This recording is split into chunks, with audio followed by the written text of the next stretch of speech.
Hi guys, so welcome to another episode recap of Days of Our Lives. Today is June 30, 2024. We're at the end of another week. The time just runs so fast, right?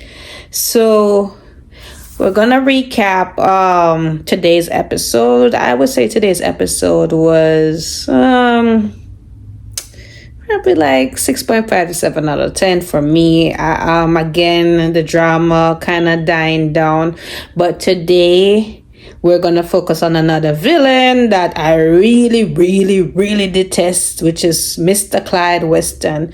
I know we got rid of Konstantin, so let's see. I don't know, Clyde. I don't think Clyde is gonna get rid of so easily, but yeah, we see where he is arrested. He's in custody at the Salem police station. So in the beginning of the episode today, we see Chanel and Johnny. So, if we backtrack on the last episode, Chanel and Johnny were talking, they had their appointment and Johnny just blurted out how you feel about going to LA because he has this job offer from weeks ago and he didn't mention it, nothing to her. So of course, she is shocked, stunned, dumbfounded because she don't know what's going on. So Johnny just briefed her on it, tell her that he had a job offer and he knew about it for weeks and he didn't tell her. So she is saying to him she's upset, understandably, because she's his wife. She wants to know what's going on with him. So she's asking him, did he just was he just gonna go to LA, or was he gonna really is he gonna turn it down because of everything going on with them? So that is where he said he felt conflicted, and then he felt bad because everything that's going on with them and the baby and her mom and her business, everything is here. Their life is here. So he's very, very conflicted. So he was asking her to make that decision for them. So, of course, even though she was upset about it, you can see where she was more supportive. And, she said, if they have to uproot their life, she would do it. She can bake in LA. She was really positive about it. So, it was a sweet moment between them. And I like to see healthy couples in this soap opera. Sometimes you get tired of the toxic couples and you just want to see something refreshing. And Chanel and Johnny are very refreshing. And I'm very happy that they're having a baby. I'm team. I don't even know the couple name here. Janelle, I don't know. Shani. What is the couple name? If you can tell me in the comments, I would appreciate it. But yes, it ended well between them, and they're figuring out how they're gonna go to LA and set up shop there as a family, right? Of course, Johnny has his doubts if he's gonna make it as a director there. Of course, if it was just him, it would be fine, but now it's three of them, so of course he feels a little bit pressured. But Chanel is there to reassure him that if it even doesn't work out there, they go back to Salem. I still think that Johnny needs a backup job. His dad was offering him a job at Dimera. I think he should have taken it to support his family. But again, you got to follow your dreams too, but have a backup plan as well, since you're going to be a dad and all that. But the next scene is where we see Roman and Kate. So Roman and Kate are chopping it up about Eric being back at the pub upstairs. He got a room back there, and then it turned to Lucas and Kate. And Kate, as the mama bear she is worried about what's happening with Lucas. She don't hear anything, and even though Lucas told her that they're there to capture Clyde in Montana, she's still worried that she doesn't hear any follow-up from him. So so Lucas surprised her in the end, coming to the pub and say he's here. However, he hasn't gotten in touch with Harris since everything went down because he's busy with Clyde's arrest. So of course, Clyde, of course, Lucas doesn't know whether he's going back to Statesville or is he a free man. So he's kind of in limbo. So Roman said that he had to take care of something. So he left the two of them to talk. And, of course, Kate is upset with Harris because Harris promised a certain thing. And, Lucas is still in limbo. So she's saying, you got to go back in hiding. She was recommending the monastery, but Lucas does not want to go back to that monastery, child. He does not want to go back in that ridiculous outfit or, shave his head. He said might as well he just goes back to prison. But of course, Kate is apprehensive about that because of everything that went down at the prison. So Lucas went off at some point to go see Julie to say goodbye because he thinks he just has to go back to jail because he doesn't know his status right now. So before that happened, Chad came back home to the Horton house to see Julie and fill her in on what happened. And she was asking if he found out anything regarding if Clyde really intentionally killed Abigail, right? So he said, he mentioned that Clyde said that Abigail is dead. Not dead, but then it's like he feels a part of him wants to believe it, and a part of him is like, okay, maybe he's just saying things because he has a gun to his head. Anybody with a gun to their head going to say things, right? To save their lives. So, of course, he's conflicted and they don't know what to believe about it. So, of course, they're hoping that Abigail is really alive. So Chad went off to the station to talk to Clyde. So in the next scene, we see Rafe. Of course, Rafe is happy to see Clyde in custody. And they get down to business. So Rafe is asking him first and foremost on his agenda about his sister Gabby.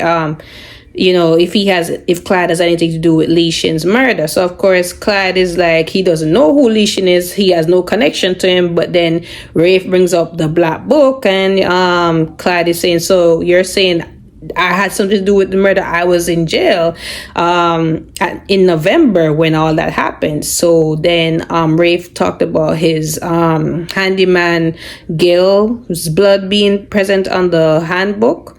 So he wants to know how did that happen, because Gil was running the drug operations at the restaurant for Clyde. So he want to know what kind of association he has with Leishin's murder. So of course, Clyde, being the man that he is, he wants something in it for him if he's going to talk, right? If he's going to testify. So that's when Rafe left the station, and then we go over to the Dimera mansion where we see Stefan on the phone with somebody trying to organize a prison bus to get Gabby out. Kristen overhears it, and Kristen is saying, how are you going to do that when we already had a plan in motion? And she was like, don't betray me right now, because she wants that position at Dimera to be CEO, and Stefan promised that in exchange for her helping with Gabby's release. So of course, being Dimeras as they are, because again, they're loyal to a default. It's always what's in it for them, and then they always have something up their sleeve to oust the other siblings. So their loyalty is really jaded to me, and even the Kyriakis for me. I think the Hortons are the ones that actually stay together out of all the families, in my opinion. But then, yes, so Kristen is saying if Stefan does not follow through with the plan, she is going to tell Gabby that Stefan slept with Ava. And of course, he doesn't want that getting out. So they were continuously talking about everything relating Gabby, and then Rafe comes in, and then Rafe says, what's happening? So, they covered it up by saying that, they don't have any leads in order to release Gabby or get her free. So Rafe said he has an arrangement with Clyde, maybe that could help Gabby out. So Rafe and Stefan were there talking, and Kristen got a call, so she left. So Rafe and Stefan putting their heads together to see how best they can help Gabby. So Rafe is at this point where he is even willing to look the other way if Stefan goes the quote unquote Dimera route and uses resources to get Gabby free. So I don't know, he must the commissioner doing all of that just for his sister. I feel that's bias again. Over and over, Rafe uses his position to help his siblings, and with everybody else is like screw them. I don't like that. You should not be biased, even if it's your sister or brother, right? You gotta go by the book. But again, it's a soap opera. What do you expect? So right, so the next scene we see Lucas going over to see Julie, and they're chopping it up about Abigail, chopping it up about Abigail. You know, she's wondering, does Lucas believe that she's really dead or alive? So, you know, they're chopping it up, and he also was telling her a situation that he's a fugitive. He had to take a risk to come see her, to say goodbye to her before, you know, anything else happened.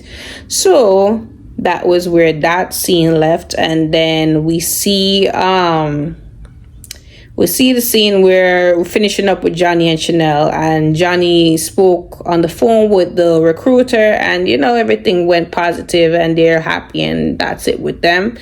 Then we see Lucas go back over to the pub, but before I get into that, there was the scene with Roman and Kate. And you know, Kate is understandably just, you know, a mess with everything with Lucas, because she really wants him free and home and safe.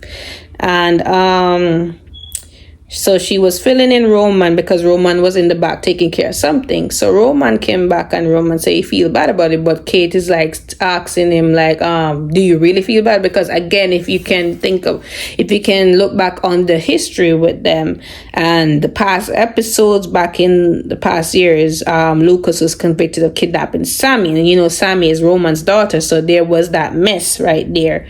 So she was really asking him out of, do you really care? Because at this point, you know, he initially Roman felt a way about Lucas because of that, but they have made amends and they have come a far way. He had forgiven them, so you know, they moved past that. So of course Lucas came back in, and then Roman was on the phone with his ISA buddies. So he tells Kate and Lucas the news that Lucas is actually a free man. And I'm actually happy for Lucas. I think Lucas redeemed himself enough, you know, and I'm happy that he's free and that hopefully he's safe now. So Kate is obviously relieved as a mom, and you know, she's hugging up Lucas, glad that he's safe, and Lucas is relieved that he doesn't have to go back to jail because of that. So yes, the last scene is Chad and Clyde. So Chad went to go see Clyde, and you know, of course Chad wants answers about what Clyde said earlier about Abigail being alive, you know, if it's a taunt or is it real. So of course he took away the table and pulled the chair closer to Clyde because he means business.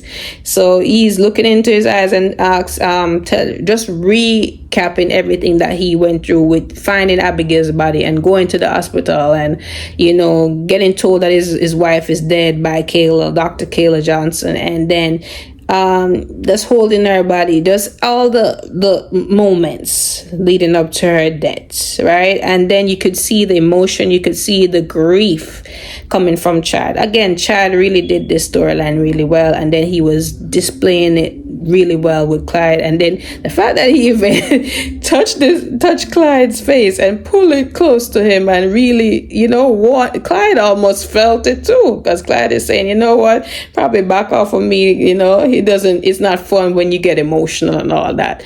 So so Chad wanted him to feel his pain. So Chad is saying, like, you gotta tell me. He's begging him, please tell me more about this thing you said about Abigail being alive. So Clyde said, okay, as Clyde is, because he's condescending and he's manipulative, he wants something in return. So Chad is saying, like, how am I do that? Of course, Clyde said, you're a Dimera, so of course resources are easy to come for you. So he's saying, all right, he put his cards on the table, you put your cards. So he said he has the biggest news, and that's where the episode stopped right there. And I'm like, okay. Is Abigail alive? Well, we're gonna find out, folks. So that was it for the episode for today, June 13, 2024, for Days of Our Lives. Let me know what you think in the comments. Don't forget to like, subscribe, and follow my channel. All right, until next time, bye.